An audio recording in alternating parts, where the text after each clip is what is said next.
સુરતથી સમાચાર સુરતમાં બીઆરટીએસ રૂટમાં ગંભીર અકસ્માત થતા અટક્યો છે। ઘટના પૂણા સીતાનગર વિસ્તારની છે। બીઆરટીએસમાં લગાવેલા સીસીટીવીમાં કેદ થયેલા દ્રશ્યો અમે આપને બતાવીશું।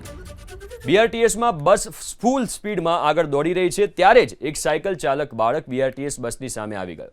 બીઆરટીએસ બસના ડ્રાઈવરે સમયસર બ્રેક મારી દેતા બાળકનો જીવ તો બચી ગયો, જો કે બસમાં સવાર મુસાફરો બસની અંદર જ પટકાતા જોવા મળ્યા।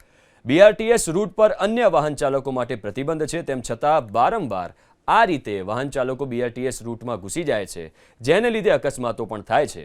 મહાનગરપાલિકાના ડેપ્યુટી કમિશનર પ્રવીણ પ્રસાદે પ્રતિક્રિયા આપી કે બીઆરટીએસ રૂટ પર ખાનગી વાહનોના કારણે ગંભીર અકસ્માતો સર્જાય છે। આ ડેડિકેટેડ કોરિડોર છે, કોઈ રમવાની જગ્યા નથી। અનેક વખત સૂચના આપવામાં આવી છે, નિયમ મુજબ પોલીસ ફરિયાદ અને કાર્યવાહી પણ કરવામાં આવી, છતાં ખાનગી વાહન ચાલકો બીઆરટીએસ રૂટમાં બેફામ રીતે વાહનો દોડાવી રહ્યા છે।